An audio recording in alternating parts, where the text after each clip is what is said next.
வணக்கம், welcome to MO idea. இன்றைக்கி நம்ம காரசாரமான காராமணி புளிக்குழம்பு பார்க்க போகிறோம்.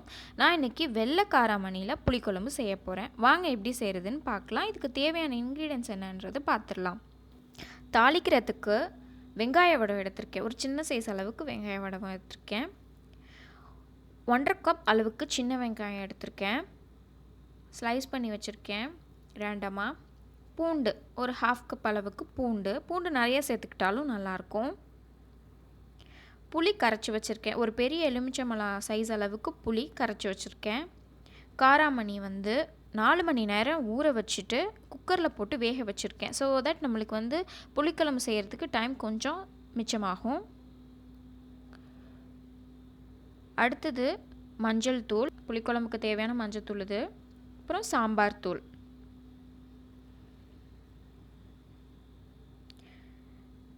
துருவின தேங்காய் எடுத்துக்கோங்க. இதுக்கு தேவையான மசாலாவை நம்ம அரைச்சி போட போகிறோம். ஃப்ரெஷ்ஷாக மிளகா, தனியா, வெந்தயம், ஜீரகம், மிளகு இது எல்லாமே நம்ம ரோஸ்ட் பண்ணி நம்ம ஃப்ரெஷ் மசாலா பேஸ்ட் ரெடி பண்ண போகிறோம்.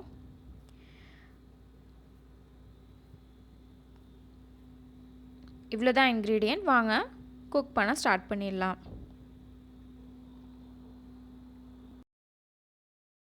ஒரு கடாயில் 1 டீஸ்பூன் அளவுக்கு நல்லெண்ணெய் சேர்த்துக்கிறேன்.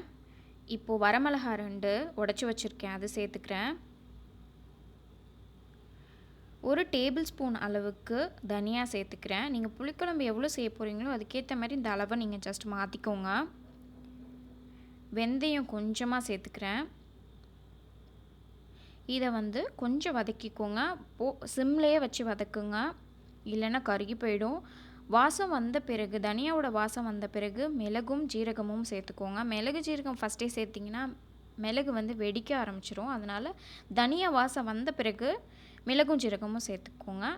இது ரோஸ்ட் ஆன பிறகு நீங்கள் தேங்காய் சேர்த்து லைட்டாக வதக்கிட்டு ஆஃப் பண்ணிவிடுங்க. ரொம்ப ரோஸ்ட் பண்ணக்கூடாது, லைட்டாக வதக்கிட்டு அந்த சூட்லேயே விட்டுருந்திங்கன்னா கூட போதும், ஆஃப் பண்ணிடலாம்.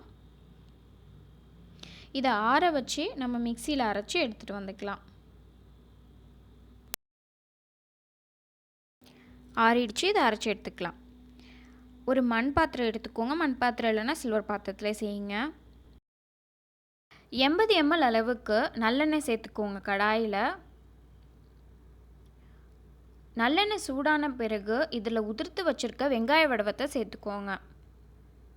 வெங்காய வடவை இல்லைன்னா நீங்கள் கடுகு மட்டும் தாளிப்புக்கு ஆட் பண்ணிக்கலாம். வெங்காய வடவம் பொரிஞ்ச பிறகு சின்ன வெங்காயம் சேர்த்துக்கோங்க. சின்ன வெங்காயம் சேர்த்துட்டு நல்லா வதக்குங்க. சின்ன வெங்காயம் டிரான்ஸ்பரண்ட் ஆகிற வரைக்கும் வதக்குங்க. அதன் பிறகு நம்ம பூண்டு சேர்த்துக்கலாம். சின்ன வெங்காயம் லைட்டாக வதங்கிடுச்சு. இந்த ஸ்டேஜில் நம்ம பூண்டு சேர்த்துக்கலாம். 1/2 கப் அளவுக்கு பூண்டு சேர்த்துருக்கேன், ஸ்லைஸ் பண்ணி வச்சுருக்க பூண்டு இன்னும் நிறைய சேர்த்திங்கனாலும் ரொம்பவே நல்லாயிருக்கும். பூண்டு சேர்த்துட்டு நல்லா வதக்கிக்கோங்க.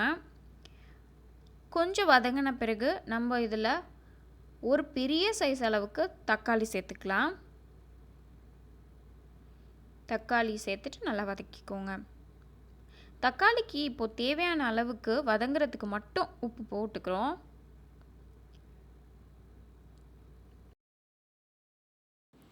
தக்காளி வதங்கின பிறகு இதில் மஞ்சத்தூள் சேர்த்துக்கோங்க.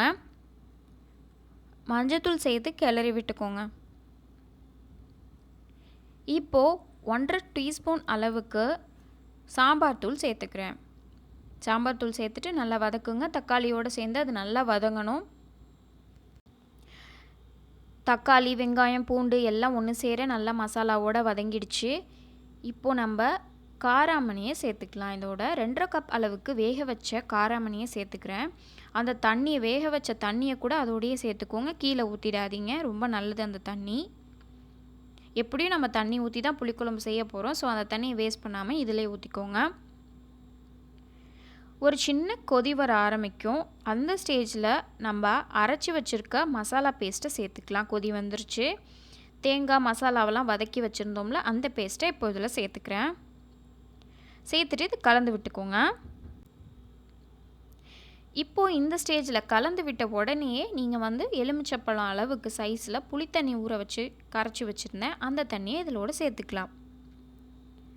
சேர்த்துட்டு நல்லா கலரி விட்டுருங்க. இது நல்லா கொதிக்கட்டும். எவ்வளோ புளிக்குழம்பு கொதிக்குதோ அந்த அளவுக்கு டேஸ்ட் நல்லாயிருக்கும். ஸோ நல்லா கொதிக்கட்டும். ஏற்கனவே நான் காராமணியில் கொஞ்சமாக உப்பு போட்டு வேக வச்சுருக்கேன். ஸோ இப்போதைக்கு தேவையான அளவுக்கு மட்டும்தான் உப்பு சேர்த்துருக்கேன். இந்த உப்புமே கொஞ்சம் சுண்டின பிறகு சேர்த்திங்கன்னா நல்லாயிருக்கும்.